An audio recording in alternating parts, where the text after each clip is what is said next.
S A के कौन से टॉपिक्स रहेंगे जो जुडिशरी एग्जाम्स में आ सकते हैं स्टूडेंट्स में। एसए का जो रोल रहता है स्कोर्स फेच करने में काफी ज्यादा इंपॉर्टेंट रहता है, काफी ज्यादा स्कोर्स आप कवर कर सकते हो, मार्क्स कवर कर सकते हो एसए से, जो कि बहुत सिंपल चीज है जो अभी मैं आपको टॉपिक्स बताऊंगी। एंड इनफैक्ट टॉपिक्स ही नहीं, साथ में मैं आपको डिटेल्स भी बताऊंगी उन टॉपिक्स की कि आपको क्या क्या लिख सकते हो इस एसए के अंदर। हेड्स बताऊंगी, बुलेट्स बताऊंगी, थोड़ी सी इन्फॉर्मेशन दूंगी, ये नहीं कि खाली टॉपिक्स बता के छोड़ दिया।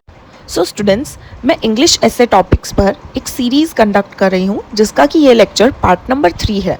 इससे पहले भी मैं पार्ट 1 और पार्ट 2 ऑलरेडी अपलोड कर चुकी हूँ। अगर आप लोगों ने वो नहीं देखा है तो आप उन दोनों पार्ट्स को देख सकते हो, क्योंकि पार्ट 1 के अंदर बहुत अच्छी टिप्स मैंने आपको दी हैं जो आपको ज़रूर फॉलो करनी चाहिए वाइल राइटिंग योर एसे, जिससे आपको ज़्यादा से ज़्यादा मार्क्स फेच हो पाएंगे। साथ ही साथ मैंने आपको एक आइडियल फॉर्मेट बताया है जिस हिसाब से आपको एसे जो है लिखना चाहिए। एंड कुछ टॉपिक्स भी हमने पार्ट 1 और पार्ट 2 में ऑलरेडी डिस्कस कर लिया है। तो बिना टाइम वेस्ट किए हुए अब स्टार्ट करते हैं आज के टॉपिक को। अपने अगले टॉपिक के ऊपर जो कि है वुमेन रिजर्वेशन। वुमेन्स के लिए रिजर्वेशन जो होती है उसकी बात करें, ठीक है। अब इसमें चले तो इसमें भी हम इसी फॉर्मेट से चलेंगे। सबसे पहले इंट्रोड्यूस करेंगे वुमेन रिजर्वेशन है क्या चीज। तो आप सबसे पहले मीनिंग लिख सकते हैं इसका,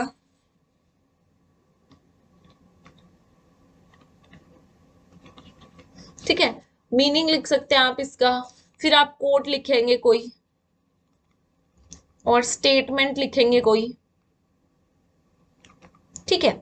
मीनिंग, कोट और स्टेटमेंट, ये मैं आपको बता दूं। मीनिंग जो है आप लिख सकते हैं वुमेन रिजर्वेशन के ऊपर कि भाई वुमेन रिजर्वेशन क्या है। और कई लोग समझते हैं डिस्क्रिमिनेशन है, बट ये डिस्क्रिमिनेशन नहीं, it is a protective discrimination.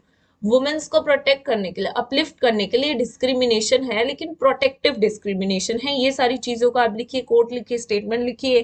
Coat statement I guess मेरे से मिस हो गया इसके लिए, इस वाले टॉपिक के लिए, ठीक है। डोंट वरी, पर वुमेन रिजर्वेशन को आपको आराम से मिल जाएगा, ठीक है। तो ये आपका इंट्रो हो गया। क्या लिख सकते हैं आप मीनिंग में? प्रोटेक्टिव डिस्क्रिमिनेशन, ठीक है। डिस्क्रिमिनेशन का मतलब पता है ना, भेदभाव। तो ये प्रोटेक्टिव डिस्क्रिमिनेशन है, डिस्क्रिमिनेशन नहीं, ठीक है। ये काफी ज्यादा लॉजिकल है और यूजफुल है वुमेन्स की अपलिफ्टमेंट के लिए। आप ये सारे वर्ड्स लिख लीजिए, ठीक है। उसके बाद अब हम चलते हैं बॉडी पे, ठीक है। अब बॉडी की बात करें तो बॉडी के अंदर जैसे मैंने आपको बताया था, हिस्ट्री में कोई इवेंट्स, हिस्टोरिकल कोई चीज है, कोई इवेंट्स है, कोई लॉज है, कोई एक्ट्स है, उन सब चीजों के बारे में बताइए, ठीक है। तो थोड़ी बहुत जानकारी मैं आपको दे देती हूँ इसकी, हिस्ट्री, इवेंट्स और लॉ इकट्ठे ही बताती हूँ मैं आपको कि भाई क्या कहा गया था कि भाई 33% वुमेन रिजर्वेशन बिल की बात करें, वुमेन रिजर्वेशन बिल, ठीक है, लिख लो कि 33% वुमेन को रिजर्वेशन दिया जाएगा। कहाँ? पार्लियामेंट में और स्टेट असेंबली में, ठीक है। और 33% में से 1/3 सीट किसकी होगी? ST SC जो महिलाएं होती हैं उनकी, ठीक है। तो ये और ये रिजर्वेशन कितने वक्त की होगी? कमेंसमेंट से 15 साल तक की होगी ये रिजर्वेशन, राइट। और आगे, लेकिन मैं आपको ये बात बता दूं, प्रेजेंट सिचुएशन में आपको बताऊं कि राज्यसभा में ये जो वुमेन रिजर्वेशन बिल जो मैं बता रही हूँ आपको, वुमेन रिजर्वेशन बिल ये राज्यसभा में पास हो चुका है 2010 में ही। लेकिन देखिए अभी तक ये लोकसभा में पास नहीं हो पाया है, ठीक है। तो देखिए कितने टाइम से पेंडिंग चल रहा है, ठीक है। Lost issue, it is a lost issue, forgotten issue, ठीक है। ये भी लिख सकते हैं आप हेडिंग में, लॉन्ग लॉस्ट इशू या फॉरगॉटन इशू, इस तरीके के आप कोड बना के लिख सकते हैं, ठीक है। देखिए कितनी सारी चीजों के बारे में बताया। 33% seat reservation parliament state assembly में मिलेगी, उस पर से 1/3 सीट SC ST के लिए होंगी, रोटेशन बेसिस पे होगी। और ये बिल जो है राज्य वुमेन रिजर्वेशन बिल जो इसका नाम था, राज्यसभा में पहले ही 2010 में हो चुका है। ये देखिए अभी तक लेकिन ये लोकसभा में पास नहीं हो पाया। देख रहे हैं कितनी पेंडिंग है, कितना लंबा वक्त हो चुका है, ठीक है। प्रेजेंट सिचुएशन फिर आप लिख सकते हैं इसके अंदर की प्रेजेंट सिचुएशन क्या है कि यूनियन सर्विस के अंदर जो है महिलाओं को रिजर्वेशन मिल चुकी है, क्या पॉलिसीज हैं, क्या कोई स्कीम्स हैं वुमेन रिजर्वेशन के लिए, ठीक है, वो सब चीजें लिखिए। अब आपको क्या लगता है ये राइट है या रॉन्ग है, ठीक है। तो राइट में आप लिख सकते हैं कि भाई ये सही भी है क्योंकि वुमेन्स की अपलिफ्टमेंट हो रही है, वुमेन एम्पावरमेंट वाली चीज आप इसके अंदर लिख सकते हो, ठीक है। वुमेन फाइनेंशियली इंडिपेंडेंट हो जाएंगी, ये पहला स्टेप रहेगा टुवर्ड्स वुमेन एम्पावरमेंट।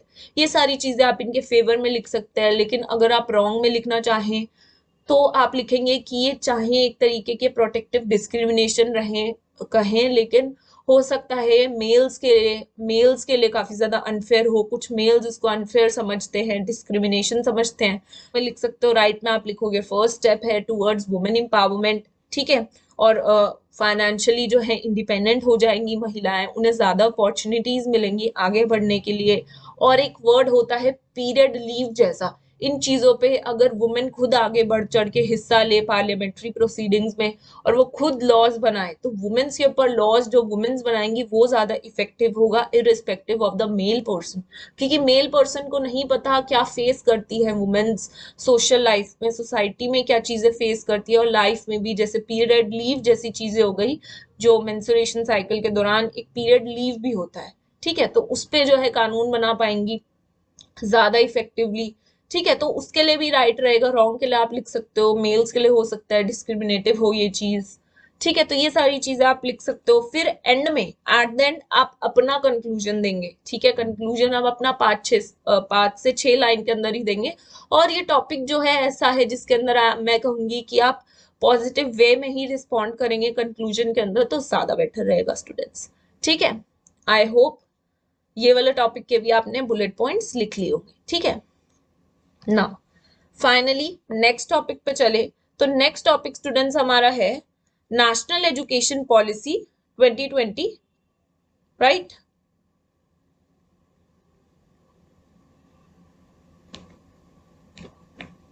तो ठीक है, मैं इसको इरेज कर देती हूँ स्टूडेंट्स।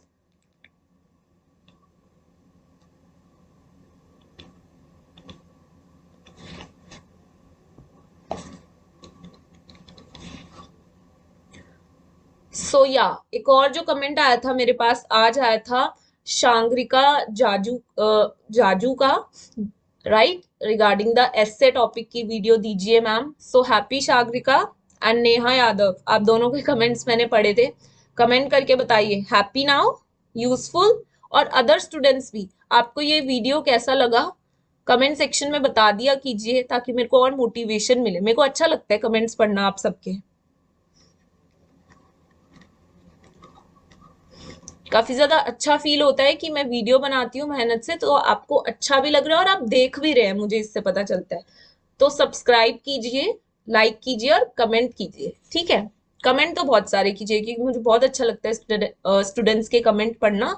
और जैसे कि आप मेरे को सजेस्ट करते हैं तो मुझे पता भी चलता है कि मेरे को कौन से टॉपिक पे वीडियो बनानी चाहिए। जैसे नेहा यादव और शागरिका जाजू ने मुझे एस्से के टॉपिक्स पे बनाने के लिए बोला, तो आज ही इनका कमेंट अभी मेरे को मिला था, तो I started recording the video so that मैं आज ही पोस्ट कर पाऊं, ठीक है, ताकि स्टूडेंट्स का टाइम वेस्ट ना हो, राइट।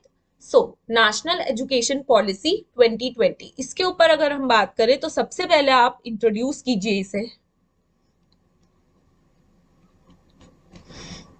ठीक है। मीनिंग तो क्या ही लिखेंगे इसके अंदर, ऐसा शब्द नहीं है ये कि कोई मीनिंग समझाया जाए, बस इसके बारे में आप 1-2 लाइन लिखेंगे, इतना इनफ रहेगा, ठीक है। कि भाई ये एजुकेशन से रिलेटेड पॉलिसी है कि अच्छी बेटर क्वालिटी की एजुकेशन दी जाए टू द स्टूडेंट्स, राइट। आप इतना सो स्टूडेंट्स, आगे के टॉपिक को हम नेक्स्ट वीडियोस में कंटिन्यू करेंगे। आगे के वीडियोस में हम बाकी के सारे टॉपिक्स को कवर करेंगे। अगर आपने पार्ट 1 नहीं देखा है तो you all can watch that part 1। और आपको वीडियो कैसा लगा, इफ़ यू वांट कि मैं ये वाली सीरीज़ कंटिन्यू करूं, so you can subscribe to my channel and comment your suggestions below. And कैसी लगी वीडियो वो भी बताइए कमेंट्स में, and like the video too, so that will give me the appreciation कि मैं इस सीरीज़ को कंटिन्यू करती रहूँ। Thank you so much students for watching today's lecture.